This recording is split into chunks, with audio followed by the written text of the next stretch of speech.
Hey everybody, welcome back to Half-Ass Gaming. I'm John. Gonna do a short Stonewall video to get an update on turn one. We're taking this very slowly, trying to do multiple projects at the same time. So let's recap where we were. This is the initial turn of the the game. And what I had done last time is I moved one division, no, one brigade. Let's use the proper terminology considering the scale of the game. Yeah, one brigade over here. That was the only thing I moved. And then I subsequently, so between that video, I also moved those two rebel brigades down there and right there. The one in the middle is the cavalry. And the one over here, or is it two? It's actually two brigades. There's two brigades in this cluster right here.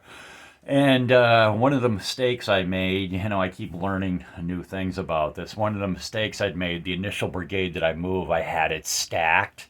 And one of the rules in here is, I can't find it actually right now, is that when you're in line, as opposed to, no, when you're in column as opposed to in line, you cannot be stacked together. And all these units are in column for the rebels, except for Ashby's cavalry guys, which are in the middle of the two groups.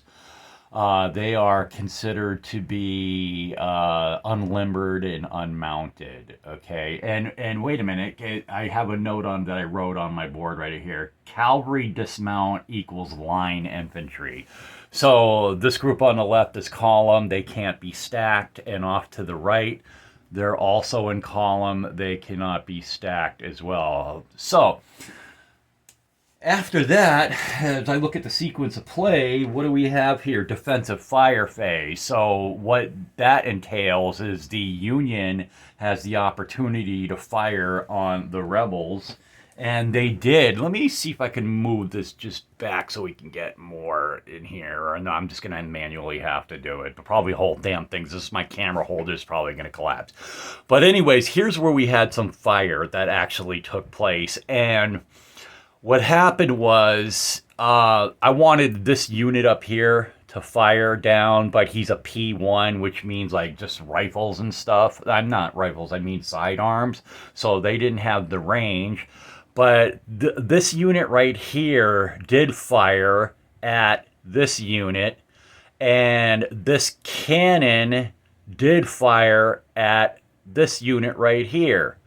Okay, and after I did the rolling, so what you do is you figure out the range to target, and the target is going to give you a modifier, which is actually, like it'll be like a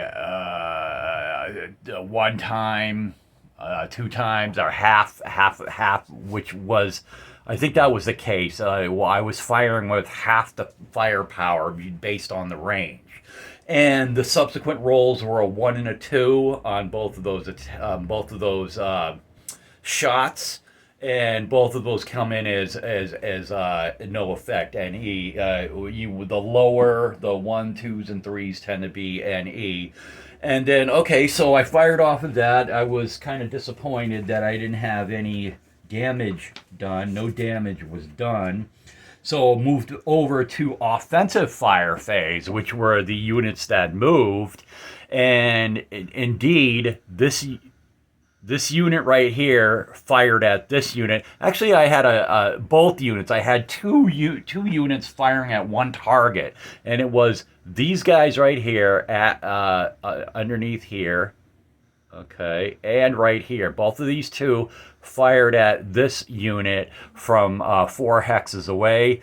Again, they rolled, I think they rolled a 2 or a 3 or whatever, but it was no effect. And then last but not least, we had this rebel cannon right here, fire right here, 5 hexes away at the same target. And those 3 units firing were not combined. The two rifles were, but not the the cannon fire had to be its individual. And again, every shot that was taken from both sides came with low numbers. NE was the effect of all the firing put together. Now the next thing is, after you do that, is a retreat before melee, and we don't have because the units are nobody's adjacent to the enemy. Melee is not going to be wasn't relevant, so there was no melee phase. Yeah, no one was adjacent to the enemy, so we skipped that, and then final command phase. I just read this like 5 minutes ago. The phasing player may attempt to rally any of his routed units. I have no routed units. The phasing player may also resupply any units that are out of ammunition. Not applicable. And all pin markers are removed from the friendly units. So I take that to mean to believe that the rebel portion of turn one is over. So so basically, to review the rebel portion, all rebel units moved onto the map. There they are, 2 brigades over there, the cav in the middle, and these guys over here. And the firing that was done, a lot of firing on this blue unit. A lot of there was fire on this unit from the Union, and they fired on this with a cannon, and this cannon fired. So a lot of fire on this blue unit right here. Everything rolled low, 1s, 2s, and 3s, all equaling no effect.